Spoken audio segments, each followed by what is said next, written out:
बिस्मिल्लाहिर्रहमानिर्रहीम। मैं सैयद ग़ुलाम जाफ़िर शाह, मेरी तरफ से आप सबको अस्सलाम वालेकुम। जो मेरे चैनल पे नए हैं वो मेरे चैनल सैयद ग़ुलाम जाफ़िर शाह को सर्च करके सब्सक्राइब करें और साथ ही बेल आइकान पे क्लिक करें ताकि मेरा और आपका राब्ता रहे। हम लोग अक्सर सुनते हैं कि अल्लाह अपने नेक बंदों को आजमाइश में डालता है। किसी हमारे साथ लगते हुए बंदे की अगर कोई मुसीबत हो ना, तो हम एक दूसरे से कह रहे होते हैं कि ये खुदा की तरफ से आजमाइश है, क्योंकि अल्लाह अपने नेक बंदों को आजमाइश में डालता है। ये बात मैं भी सोचता हूँ और आप भी सोचते होंगे, लेकिन आज आपने इस वीडियो में इसका जवाब ज़रूर सुनना है। और वो एक बहुत बड़े मुसन्निफ़ हैं, इशफ़ाक़ अहमद साहब। उन्होंने अपनी ज़िंदगी का एक वाक़या बयान किया और मुझे वो वाक़या बहुत पसंद आया है, क्योंकि वो उनकी ज़िंदगी का ज़ाती वाक़या है। लेकिन इस बात की मुझे फ़ौरन समझ आ गई कि अल्लाह नेक बंदों को सज़ा क्यों देता है। जो अल्लाह एक माँ से 70 गुना ज़्यादा मोहब्बत करता है इंसानों से, वो भला सज़ा कैसे दे सकता है। एक माँ अपने बेटे को, जो जितना भी गुनहगार हो, उसे गले लगाती है, प्यार करती है, और वो अल्लाह जो एक माँ से 70 गुना ज़्यादा मोहब्बत करता है, वो भला एक अपने इंसान को कैसे सज़ा दे सकता है। और इस वाक़े में मैंने आपको उस सफ़ीर का, अमरीकी सफ़ीर का वाक़या भी बताना है, जिसका कुत्ता बीमार हुआ तो वो कुत्ते को लेकर किसके पास गई और क्यों गई। आखिर उस अमरीकी सफ़ीर का इस कुत्ते से इतना लगाव कैसे था, ये वाक़या भी मैंने आपको ज़रूर सुनाना है। तो इशफ़ाक़ अहमद कहते हैं, इस बात का जवाब मुझे उस दिन मिला जब मेरे एक दोस्त हैं जो वेटरनरी प्रोफेसर हैं, और उनके पास गया तो इस बात का जवाब मुझे वहाँ मिला। वेटरनरी डॉक्टर जो हैवानात का डॉक्टर होता है, आप सब इससे बेहतर वाकिफ़ हैं। वो कहता है कि मैं उसके पास गया तो उसने कहा, इशफ़ाक़ अहमद, आज आपको मैं एक बेहतरीन बात ना बता दूं। तो मैंने कहा, बता दें। उसने कहा, एक दिन मैं अपने दफ्तर में बैठा हुआ था, मुझे पैगाम मिला कि अमरीकी सफ़ीर आपसे मिलना चाहती है। मैं बहुत हैरान हुआ कि अमरीकी सफ़ीर मुझसे क्यों मिलना चाहती है। तो मैंने कहा, ठीक है जी, उसे बुलाएं। तो अमरीकी सफ़ीर अपने ज़रूरत के अमले के साथ मेरे दफ्तर आ पहुंची।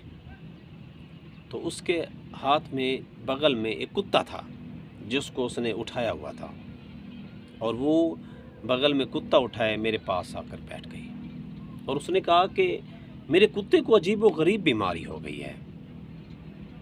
ये मेरा वफ़ादार था, अब बेवफा हो गया है। मैं इसे अपने पास बुलाती हूँ, ये दूर भागता है। कोई ऐसा इलाज कर दीजिए कि ये मेरा कुत्ता मेरी आवाज़ पे जैसे पहले दौड़ता था, दौड़ता हुआ चला आए। तो वो प्रोफेसर डॉक्टर कहते हैं कि मैं खुद हैरान था कि चलो इसको कोई मर्ज़ होती मैं दवा दे देता, अब इसका क्या इलाज किया जाए। लेकिन वो अमरीकी सफ़ीर थी, उसको मैं ऐसे जवाब भी नहीं दे सकता था। कुछ सोचने के बाद मैंने कहा, ऐसा है कि आप इस कुत्ते को एक दिन के लिए मेरे पास छोड़ दें, मैं इसे ठीक करता हूँ, इसका इलाज तलाश करता हूँ, मैं कल आपको वापस कर दूँगा। ना चाहते हुए, क्योंकि उसे कुत्ते से बहुत ज़्यादा मोहब्बत थी, ना चाहते हुए भी वो कुत्ते को मेरे पास छोड़ गई। वो बार बार एक बात कह रही थी कि कुत्ते का ख्याल करना है, ये कुत्ता मुझे बहुत प्यारा है। तो वो चूँ ही अमरीकी सफ़ीर चली गई, तो मैंने अपने नौकर को आवाज़ दी, फैज़ू इधर आ। फैज़ू आया। वो एक देहाती किस्म का कदो कामत वाला गबरू जवान था। मैंने कहा, इस कुत्ते को ले जाओ और उसे भैंसों के बाड़े में बांध दो, और हर घंटे बाद 3-4 लित्र इसे मारना, जूते मारना, और फिर इसे पानी पिलाना। जो ही पानी पी ले फिर इसकी लित्र ट्रीटमेंट करनी है। तो सुबह जो है ना, इसे मेरे पास ले आना। तो वो फैज़ू जो है, वो देहाती आदमी था, वो कभी 3-4 की बजाय ज़्यादा मार देता था, पानी पिला के। बहरहाल वो सारी रात उसकी लित्र परेड करता रहा, और इस तरह कुत्ते का लित्र ट्रीटमेंट होता रहा। तो वो डॉक्टर साहब कहते हैं कि इशफ़ाक़ साहब, ये बात नहीं है कि मैंने उसे कहा है कि बहुत ज़्यादा इसे लित्र से इतना ऐसे मारना कि ज़ख्मी कर दे। नहीं, मैंने उसे समझाया कि इसे लित्र इस तरह के मारने, इसे दर्द हो मगर शिद्दत वाला दर्द ना हो। सुबह होते ही सफ़ीर तो अपने ज़रूरी अमला के साथ फिर दोबारा मेरे दफ्तर आ पहुंची। تو اس نے سب سے پہلے پوچھا کہ میرے کتے کا کیا حال ہے؟ تو میں نے آواز لگائی، او فیضو، کتے کو لے آ اور اس کی رسی چھوڑ دے۔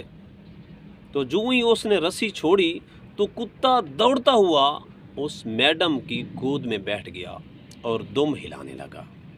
وہ بار بار اس کو جب اس کے منہ چاٹتا تھا، اس سے پیار کرتا تھا اپنی میڈم سے، اور پھر تشکر امیز نگاہوں سے مجھے بھی دیکھتا رہا، کیونکہ اس کمدار یعنی فیضو سے اس کی رسی بھی میں نے چھڑوائی تھی، اور وہ مجھے تشکر امیز نگاہوں سے دیکھ رہا تھا کہ میں نے اسے اس مصیبت سے نجات دلائی تھی۔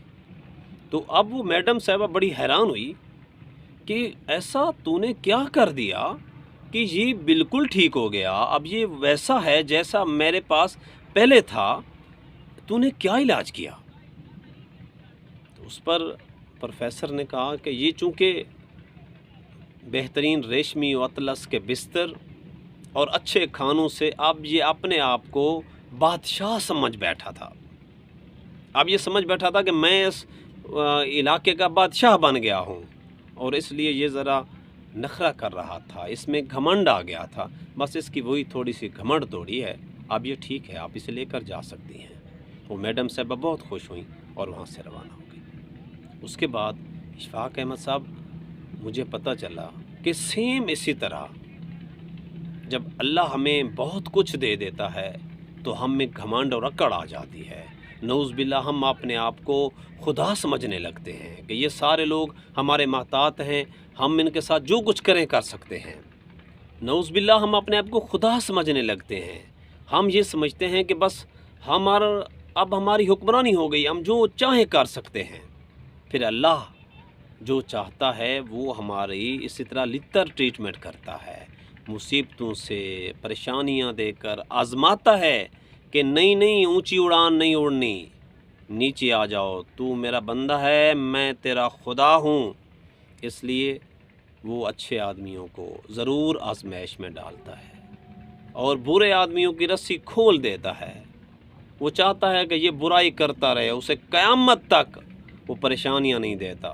ہم اسی طرح مثالیں دیتے ہیں نا کہ فلاں جو کافر ہے، دیکھو اس کو کچھ نہیں ہوتا، وہ بالکل ٹھیک ہے۔ تو یہ اللہ کی مصلحت ہے، وہ بہتر جانتا ہے کہ کس کو اس دنیا میں آزمائش میں ڈالنا ہے، کیونکہ جب یہ میرے پاس آئے تو اس کے ذمہ کوئی گناہ نہ ہو، اسے میں آرام سے آسائش والی زندگی میسر کر سکوں۔ اس لیے جب مصیبتیں اور پریشانیاں آتی ہیں تو گھبرانا نہیں ہے، کیونکہ اللہ ہماری لتر ٹریٹمنٹ کرنا چاہتا ہے۔ اللہ تعالیٰ ہم سب کو اپنا نیک بندہ بننے کی توفیق دے۔ اپنا خیال رکھیے گا، مجھے دعاؤں میں یاد رکھیے گا۔ اللہ نگہبان۔ ویڈیو پسند آ گئی ہے تو پلیز شیئر ضرور کیجیے گا۔ اللہ حافظ۔